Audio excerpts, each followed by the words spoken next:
When Venice is known as the City of Water, which presents beautiful and romantic views, that is not the case with Makoko, a settlement located in the Lagos region of Nigeria which is nicknamed the Venice of Africa. Instead of having beautiful and romantic views of the area that stands on the sea coast of the Atlantic Ocean, actually presents a view that looks dirty. Even the environmental conditions around this settlement are very sad. The color of the water in the lagoon looks black and oily, emits a pungent odor and describes unhealthy water conditions, which are then added to the kitchen waste which is scattered around the floating wooden huts. Thus it can be concluded that the only similarity between Makoko and Venetian is that they are both synonymous with water.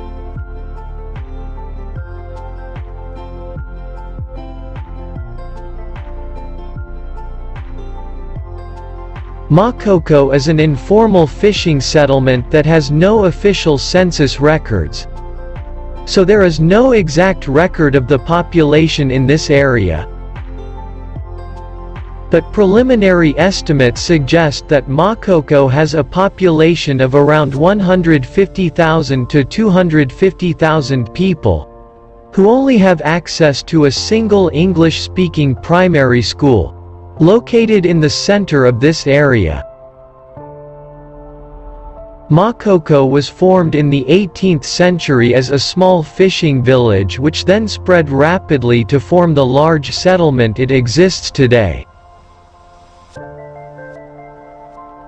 The settlements are home to hundreds of thousands of migrant workers originally from the West African nation trying to make a living in Nigeria, most of whom rely on the fishing sector.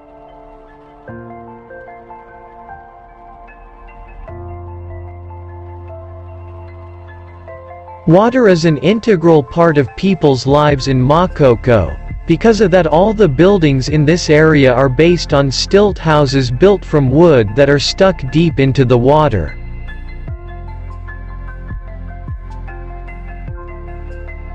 Generally, houses in Makoko are inhabited by around 6 to 10 people. Each house in this area has a boat that functions as a means of transportation around the settlement. A wooden boat is the only tool used to reach every place in this floating settlement. Even this simple boat is also used for fishing and serves as a trading place. The life of Makoko residents is so attached to water that children in this area start learning to row wooden boats when they are still 5 years old. This is because rowing is the main skill needed to survive in this slum area.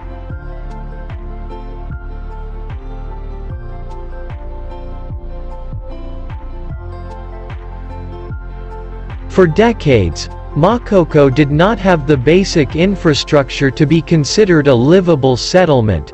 This settlement did not even have access to basic facilities such as clean drinking water, electricity and waste disposal, thus making it vulnerable to environmental and health hazards.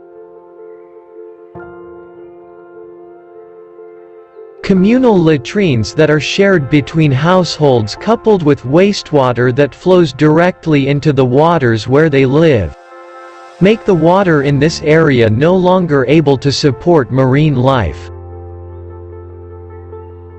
On the other hand, the only way to get clean drinking water is to buy it from vendors who get it from boreholes. Meanwhile, the local government deliberately does not provide free water to residents in Makoko, because apart from being considered illegal housing, the government does not want it at all. Makoko residents to live in this area. Even though it is considered an unwanted slum area, slum tourism has become the main activity in this area. Many tourists who come to Makoko are fascinated by its nature and conditions. One of the most charming attractions in Makoko is the floating school, which was designed by a team of architects. This building is made of wood with a plastic barrel as the base. This school also has classrooms as well as a very limited playground.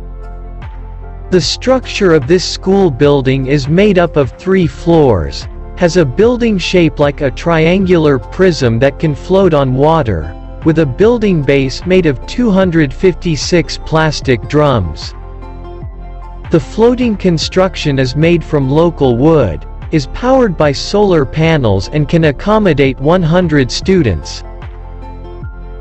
The purpose of building this floating school is of course to provide opportunities for children in Makoko who do not have the opportunity to attend school due to poverty and limited geographical factors.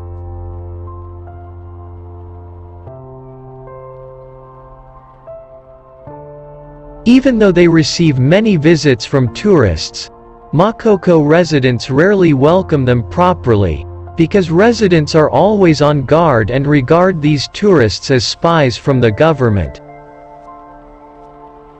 They are also cynical about photography, as they think that their photos are being sold for profit.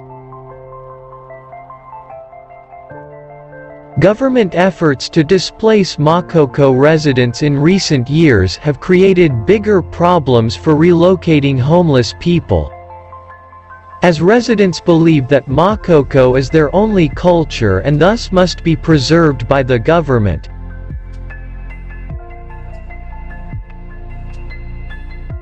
The government's treatment of Makoko residents adds to their list of failures in building the city of Lagos.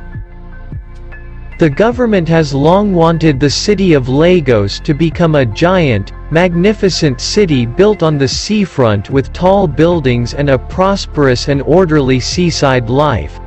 But in reality it ends by presenting a dirty seafront and highly polluted and very messy traffic system.